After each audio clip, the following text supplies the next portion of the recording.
Disciplined management of the economy allowed a crisis-free provision of relief, says the President. An estimate on the disaster damages by next Monday.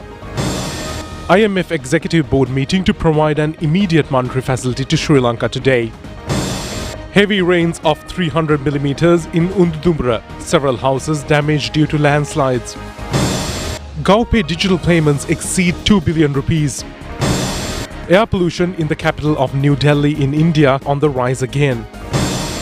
The Sri Lankan squad for the 2026 World Cup T20 cricket tournament announced Dasun Shanaka to lead the team.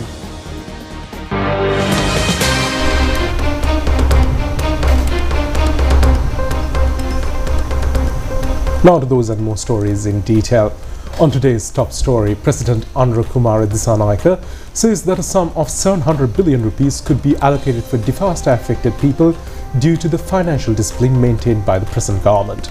The President made this observation joining the debate to pass the 500 billion rupees supplementary estimate in the Parliament today. President Kumara Dissanayake said that the government had worked with strict financial discipline and clear targets, and that by 2025, Sri Lanka had recorded several significant economic indicators and achieved notable long-term gains. He said that for a long period, the country had relied heavily on overdrafts, at times paying interest rates as high as 33 to 36%. He noted that bank overdrafts had stood at 150 billion rupees in 2018 and had risen to 821 billion rupees by 2022.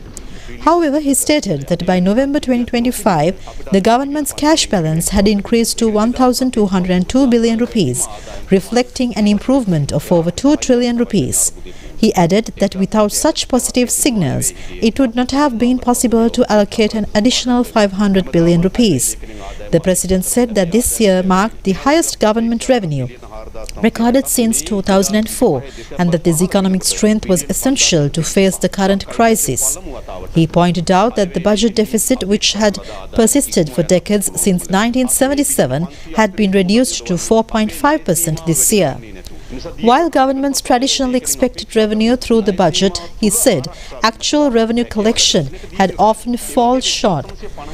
In contrast, he explained that although revenue for this year was estimated at 4,960 billion rupees, by December 15th, collections had reached 5,125 billion rupees, marking the first time in Sri Lanka's history that actual revenue exceeded budget estimates. He said this achievement had enabled the government to allocate an additional 500 billion rupees without increasing borrowing limits and to remain within the expected debt ceiling after the budget, something that had not been possible for a long time. He further stated that since 1950, Sri Lanka had recorded a primary account surplus only 6 times, all below 1%, but for the first time in history, the government had recorded a capital account surplus of 3.8%. The President said that over the past 14 to 15 months, the government had carefully intervened in the economy without major missteps and had restored economic stability.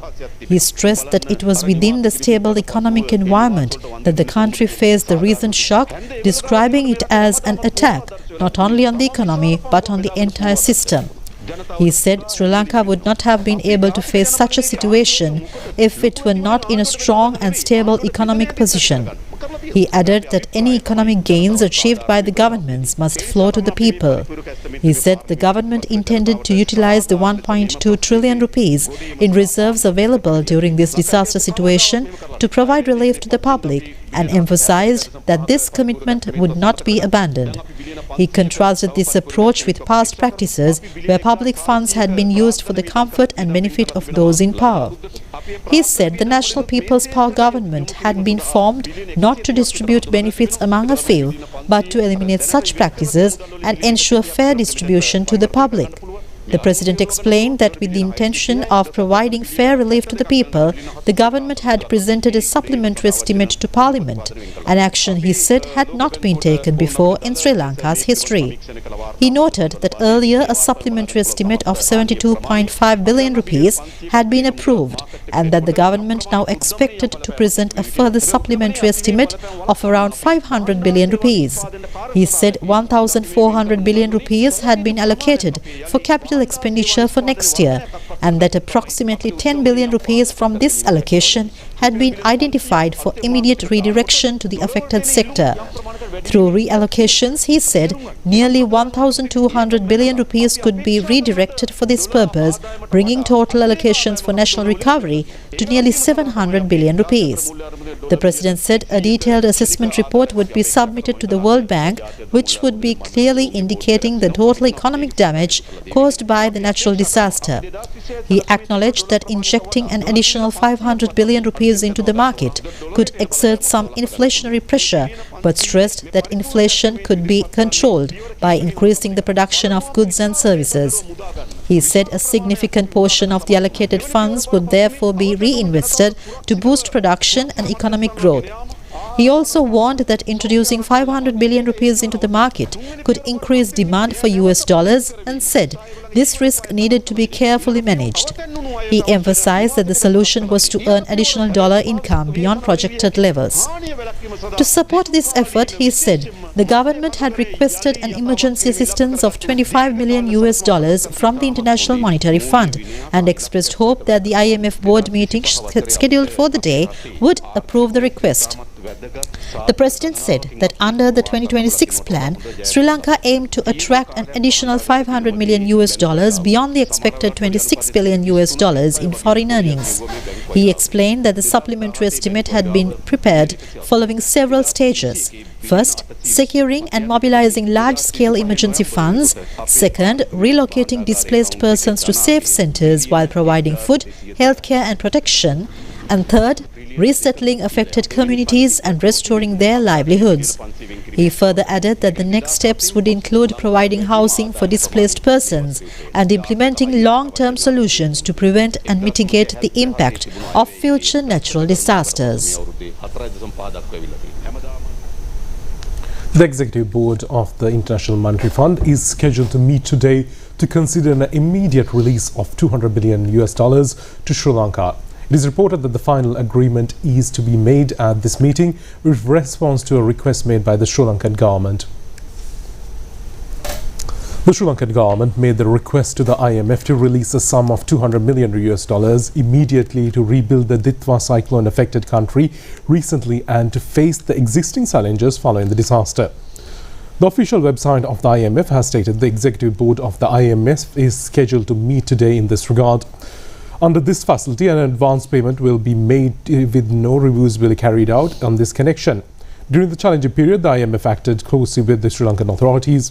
Issuing a statement on the 5th of November, the mission head of the IMF Sri Lanka, Ivan Giorgio, said that they are committed to assist Sri Lanka in the time and is attempting to rebuild and restore the services of the future generation and to promote the disaster resilience of Sri Lanka.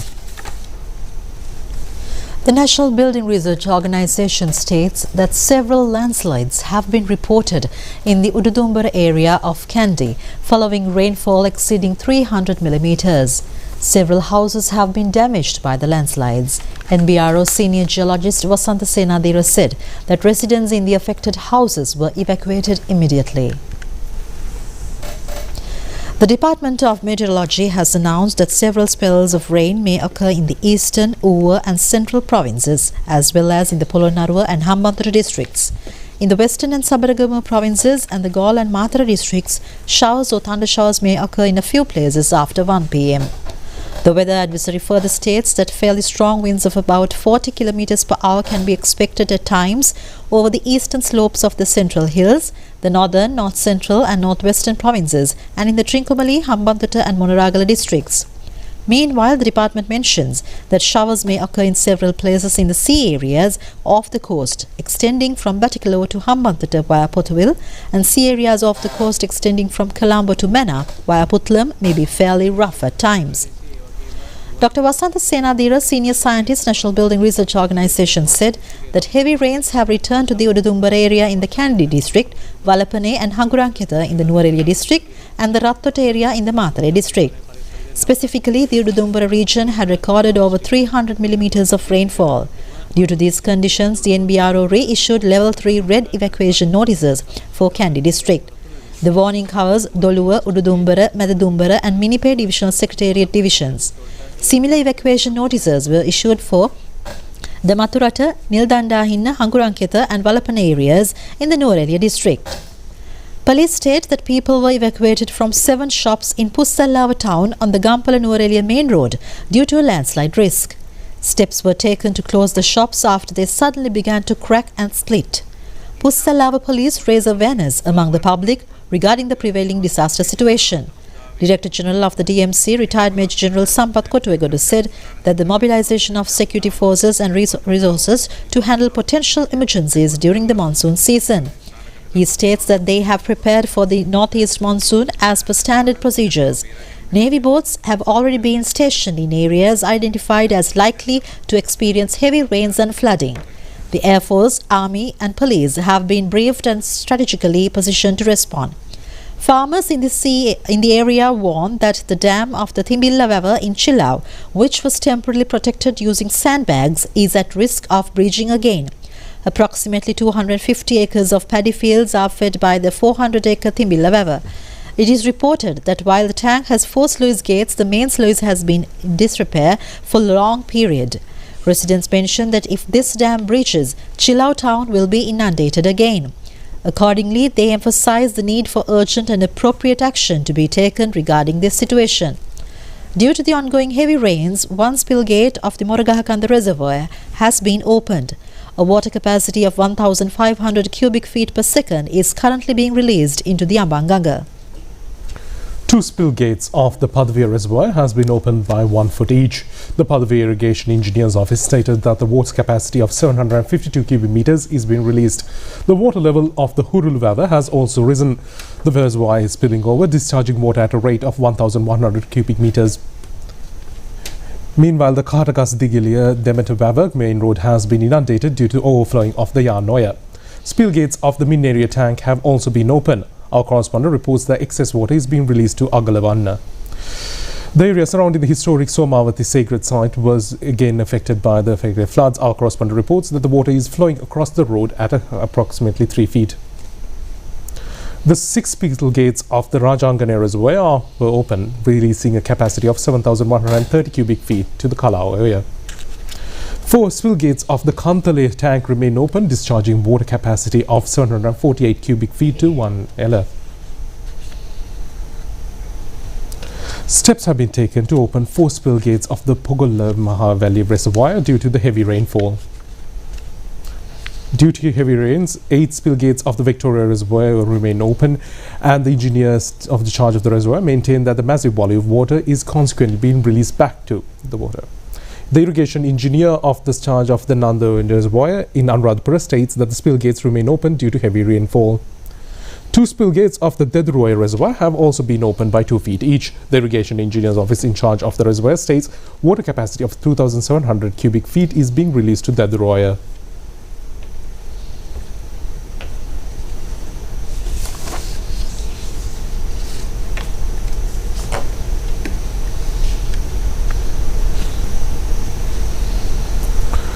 Operation and relief services to reconstruct the areas affected by the disaster is being continued island-wide.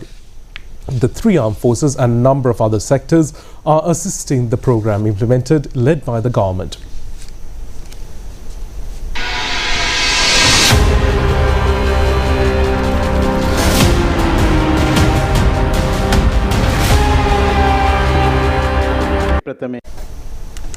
A discussion was held recently regarding the renovations to be conducted at religious, cultural and archaeological sites affected by the inclement weather, led by Minister Dr. Hinduma Sunil Senavi. The President's office has said the attention is being paid to immediate renovation of damaged sites and to restore them to the former condition. Discussion was held with the participation of the Mahasangha, of the 3 main Nikayas and other religious leaders. All religious leaders appreciated the program of the government to provide relief.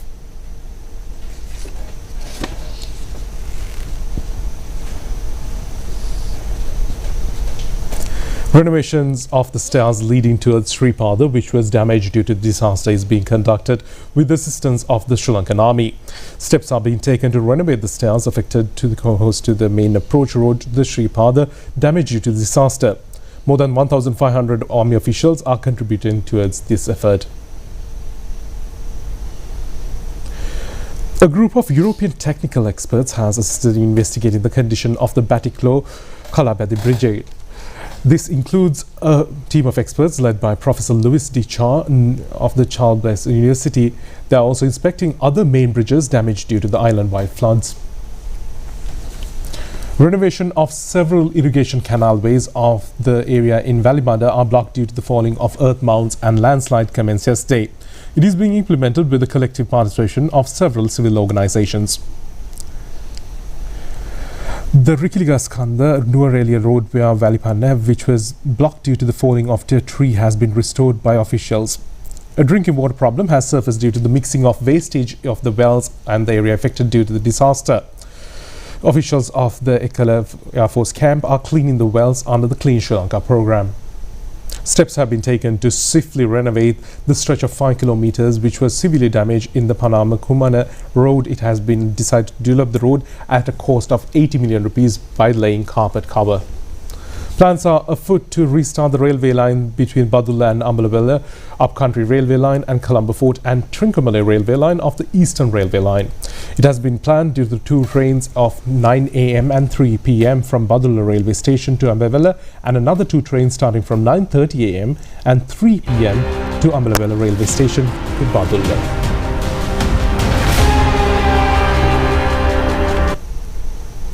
Secretary to the Finance Ministry Dr. Harshan Suryaperuma says that the Rebuilding Sri Lanka Fund has received a sum of 4,286 million rupees.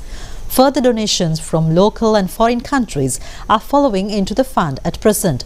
The aim of establishing this fund is to rebuild the country and the public life soon, which was devastated by the cyclone Ditwa. Secretary to the Finance Ministry Dr. Harshan Suryaperuma said that as of today, the total amount received in Sri Lankan rupees is 4,263 million. Additionally, direct deposits in foreign currency have also been received, bringing the total to over 4,286 million Sri Lankan rupees. This means the total value of the funds received has exceeded $13.8 million US.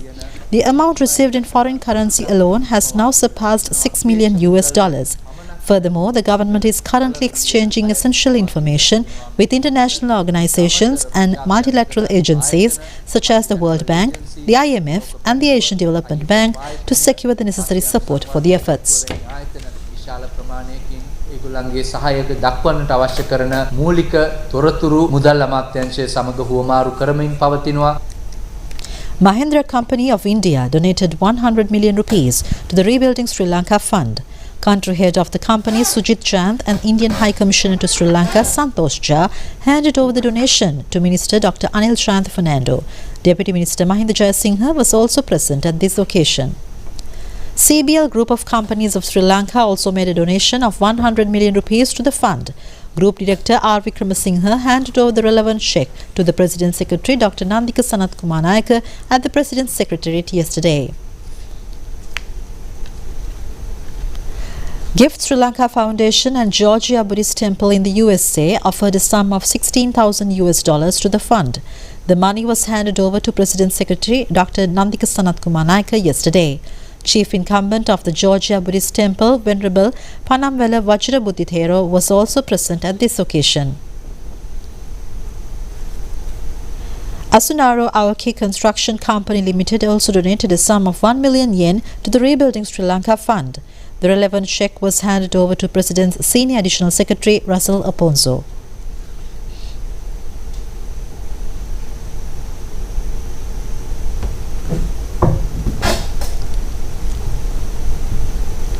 PM Jayavira, a resident of Kegal area, donated 5 million rupees from his private wealth to the fund. This relevant cheque was handed over to President's Secretary yesterday.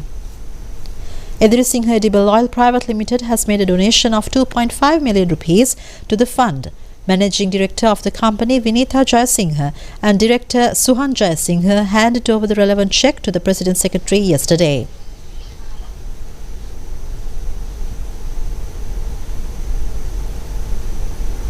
Staff of the Medical Research Institute in Borella has donated a day's salary to the fund.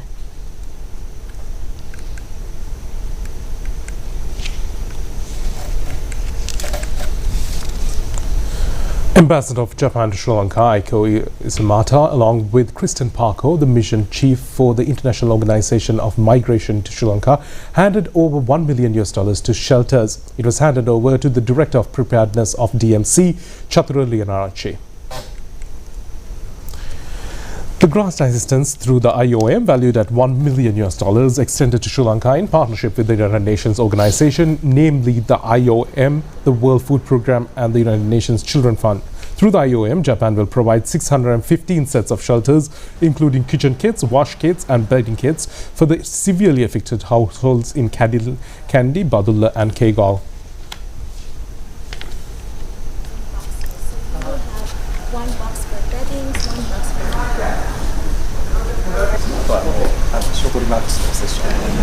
I'm glad to be here today at the handover ceremony of shelter kits to the affected people of Sri Lanka by Cyclone Ditwa. Government of Japan decided to provide $1 million through IOM to provide assistance to the people heavily impacted by Cyclone Ditwa. We are providing through IOM shelters with kitchen items, water, sanitation, hygiene items, as well as bedding items. I would like to thank the IOM for its partnership, and I would also like to thank DMC and the Sri Lankan government for all the support we have been receiving for implementation of this important project. In response to these urgent needs of communities affected and displaced by one of the most severe disasters in Sri Lanka, the government and the people of Japan have stood firmly in solidarity with Sri Lanka. Today, the government of Japan and the International Organization for Migration have strengthened the emergency response for communities affected by Cyclone Ditwa. This is with a focus on urgent shelter, non-food items, and early recovery efforts. This assistance forms part of the broader $2.5 million emergency grant that was provided by the government of Japan, extended to the government of Sri Lanka in partnership with the United Nations agencies including us, IOM, UNICEF, and World Food Programme. Through this support, IOM will immediately deliver life-saving assistance through shelter assistance, including minor and medium repaired for partially damaged homes, alongside the provision of essential and non-food items. All activities will be implemented in close coordination with the government of Sri Lanka and as well as the leadership of the Department of Disaster Management Center and including the relevant local and national authorities. Now we are in the immediate recovery process. Initially, the Japanese government supported us with shelter needs and also water purifier and jelly cans initially. Then Japanese government again supporting us with financial assistance, at the same time this shelter assistance, which is much more needed to give these people who are reside in temporary shelters to move back to their some family unit together until the proper house built. Now I am extending my thanks to IOM also, getting partner with Japanese government and supporting us in this particular endeavor. The Christmas program titled Light of Hope commenced today at the Colombo Municipal Council's premises. Archbishop of Colombo, His Eminence Malcolm Cardinal Ranjit, raised this occasion as the chief guest.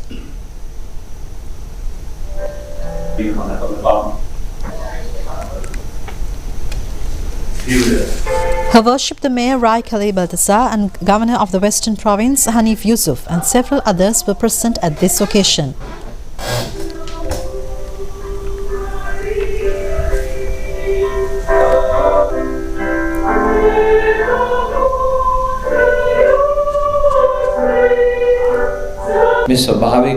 Archbishop of Colombo, His Eminence Malcolm Cardinal Ranjit said that the responsibility for this tragedy lies within the citizens of the country. People do not respect the environment. The message of Christmas is about an event that took place within the environment. Lord Jesus was born in a cattle shed. He lived and grew up among ordinary people, thinking in a simple way. So when commemorating his birth, people should reflect on the message about the environment that they receive through these events. People must ask themselves the question whether people should protect the environment. Unless the people protect it, there is no one to take care of it. This is our country, our nation. Within the context of global warming, such storms could definitely occur in future as well.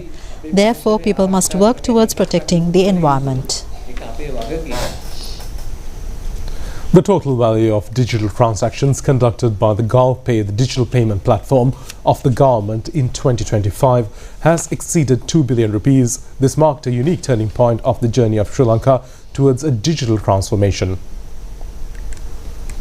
GovPay has been able to increase the income from 1 billion to 2 billion rupees within 45 days due to the speedy adaptability, winning the trust of general public and the acceptance received from state institutions. Deputy Minister Erangaviratne highlighted the significant progress of the GovPay service, noting that it has already facilitated over 2 billion rupees in payments across Sri Lanka. He explained that the platform now enables citizens to pay for more than 3,400 government services across 223 different institutions, with over 70,000 individual transactions successfully completed. The Deputy Minister shared that the service is currently active in 6 provinces for the payment traffic fines. He also pointed out the platform's role in supporting national recovery efforts, especially maintaining that the Rebuild Sri Lanka Fund collected over 14 million rupees from more than 900 contributors through the system. The minister expressed the government's ambitions to go towards expanding the platform's capacity to handle 100 billion rupees in annual revenue and payments. The 5G frequency license were officially handed over, marking a unique turning point.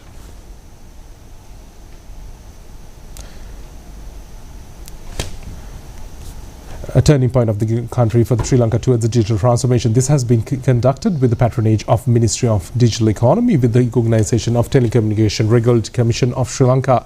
Deputy Minister of Digital Economy, Erangaviratne, Director General of the Telecommunication Regulatory Commission of Sri Lanka, retired Air Vice Marshal Bandula Herat, Chairman of the Commission of Varuna Dharmapala, the Chief Executive of the Dialogue Axiata Group of Companies, Supun Veerasinghe, and the Chairman of the Sri Lanka Mobitel, Dr. Motilal De Silva, participated in the occasion.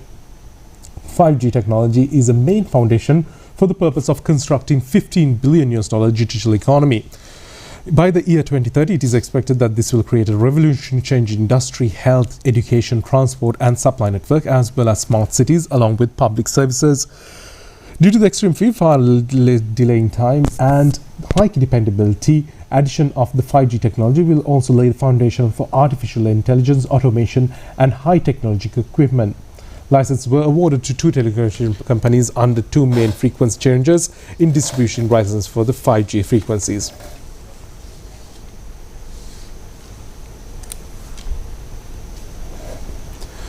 Nosidane Dayawa Community Aid Program, jointly implemented by the National Television and the SLT Mobitel, received more items. They were handed over to the Kurunegala District Secretariat recently. These items were accumulated at the Teleshop branch of SLT Mobitel in Kurunegala. Among them were dry rations, drinking water bottles, pharmaceuticals and school equipment.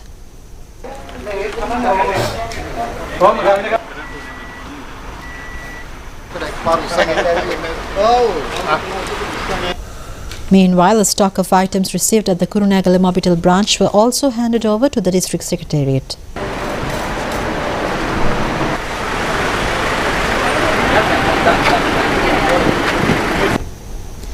We'll bring you foreign news right after this break.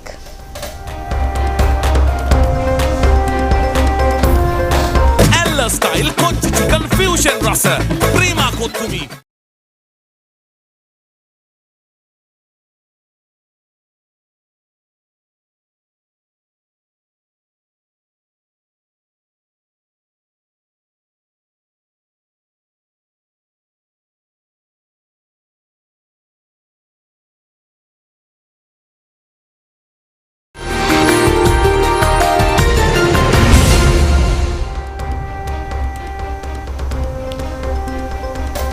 Welcome back, and we are back with foreign news.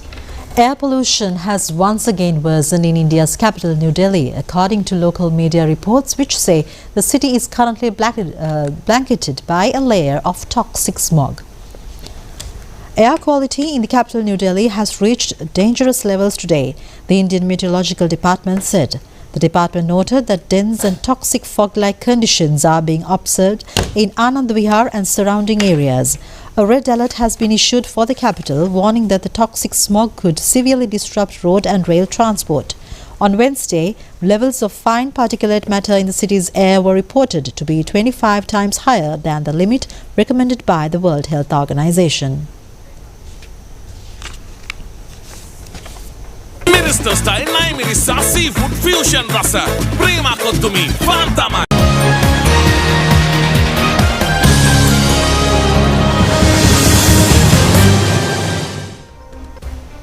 Now on to sports news.